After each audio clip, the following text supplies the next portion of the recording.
of access to things. Danger. So somebody says, well, you can't be a Christian and have a television. Liar, liar, pants or dress on fire, telephone noses on the wire. Have one if you want, but be aware. Beware. Watch out what you watch. You can be watching something good. I would say the Dallas Cowboys. Hallelujah. Something good, not the Colts. That's something bad. The Cowboys good, Colts bad. Amen. Amen. I'm just trying to help you, Brother Gary. I'm just trying to get you to understand. You can be watching something good, something that's neutral, that's not bad or good. And guess what happened when that commercial comes on? Huh? They used to tell me, they said they never put the Marlboro Man in over there on a lung machine advertising cigarettes. They put them riding on a cowboy, as a cowboy on a horse. That's what they did when they had cigarettes. I don't know if they can advertise cigarettes on television anymore. I don't know this.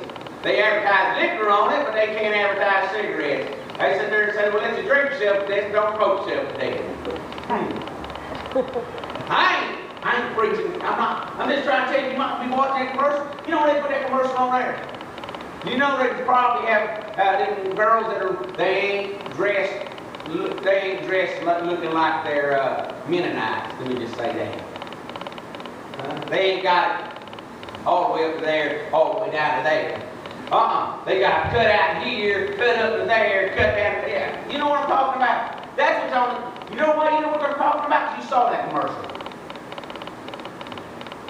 You never saw that commercial. I'm just trying to tell you what's going on. Then you'll be looking at something decent, and all of a sudden something despicable comes on.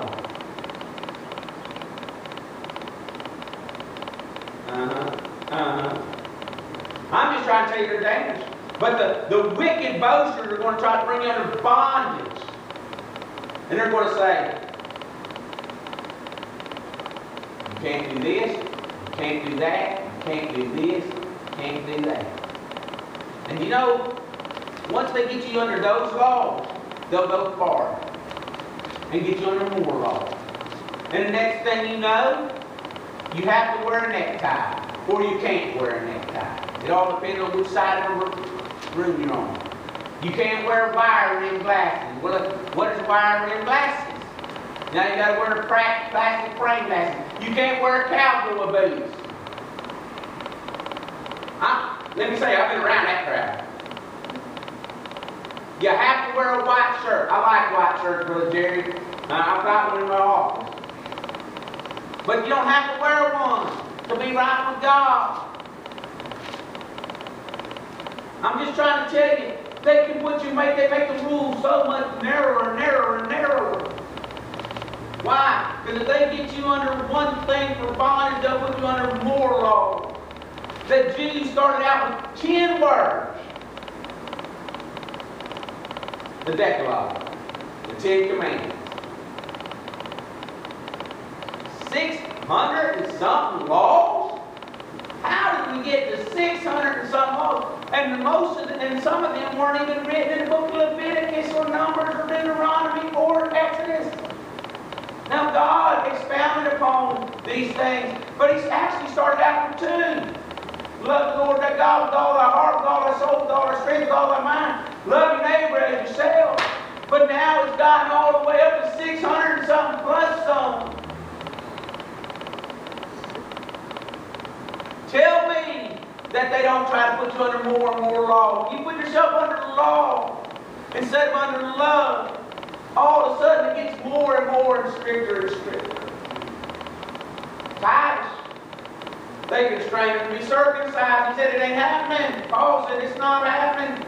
They snuck in to the committee room and said, do you know that guy's not circumcised? Well, I wonder how they knew that. That's what I want to know. But I ain't going to ask them that. They're dead and gone. Yeah, I'm just trying to get you to understand. Paul said it ain't happening. Why? Because if you give in on liberty in that one area, you'll have to give in on liberty in that another area. But I want to say this. Acts 16, I read it. He said, there was a Derby of Lystra, behold, a certain disciple was there named Timotheus, the son of a certain woman, which was a Jewess, and believed, but his father was a Greek, which was well reported by his brethren that there were in Lystra and Iconium. Him would Paul to go forth with him, and took and circumcised him because of the Jews which were in those quarters, for they knew all that his father was a Greek. Not based upon law. That was based upon Paul and Timothy made a decision. See, I can decide I don't want a television. That's my liberty. I can decide I don't want to be an offense in this thing. That's my liberty. I look at the people out there and I say I love the people, and if it's going to offend them, I'd rather not have it. I'd rather not eat meat offered to idols. Certainly I shouldn't eat meat offered to idols. But if we know they're not idols, nothing. But if somebody's telling me it's offered to idols, I'd rather not eat meat than to offend a weaker brother. Timothy's situation, he said, we know that they could cause controversy. So we're going to, Timothy, when you get circumcised, he said, okie dokie. Yes, Paul. Liberty. Law, Titus, you've got to be circumcised. It ain't happening. Liberty. Yeah, why not? I see this stuff so often. Let me say, I am not talking about loose living. You ought not live loose, because if you love Christ, you ought not want to live loose. You ought to say, I'd rather be more narrow than more loose. If I want to err, I'd rather err on the side of conservative in my dress. If you live without liberty, you live under the law and under bondage. And you've got yourself constrained. What can I do and what can't I do? But when you live in liberty, you don't ask questions. You don't ask them whether it's offered to idols or not. They invite you to their house and say, if you're constrained to go, hey, I'm going. Now, if they tell you it's offered to idols, now you've got a different story. Now you've got a testimony to keep up. But if they don't tell you, who cares? We know an idol's nothing. If the meat's good, eat it.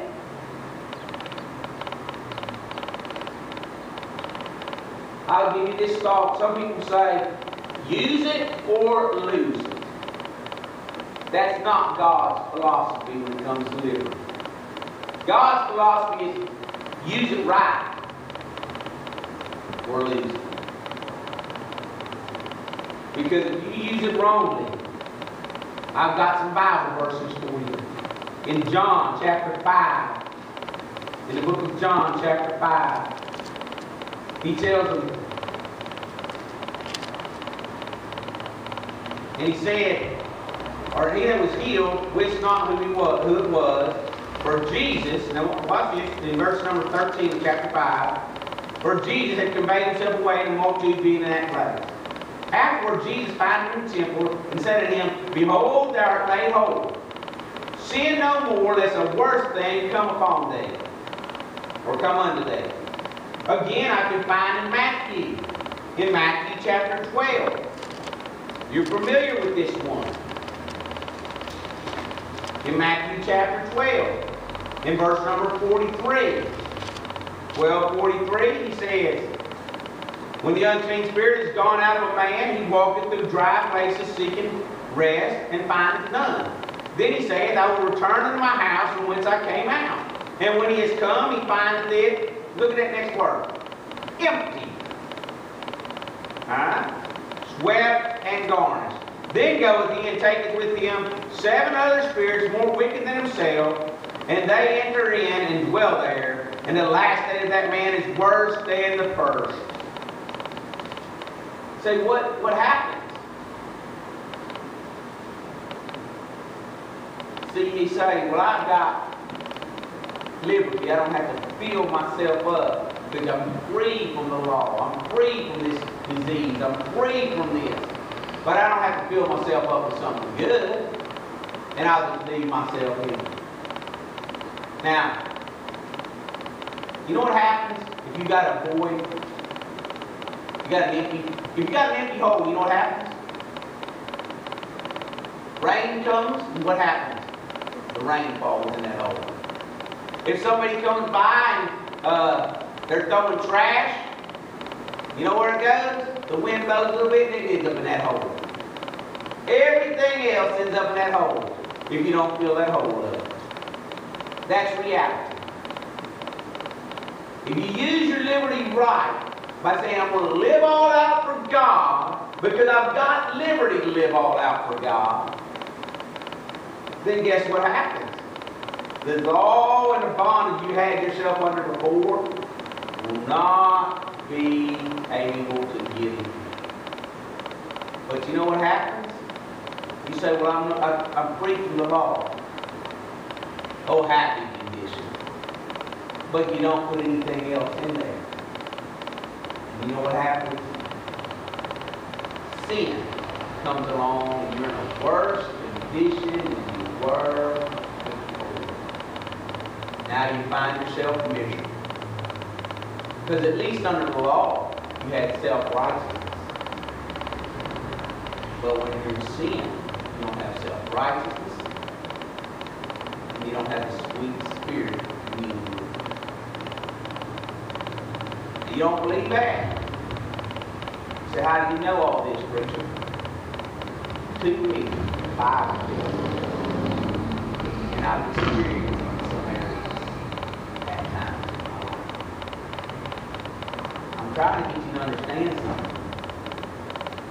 And there's a stand fast in liberty you have, but do not take your liberty from them.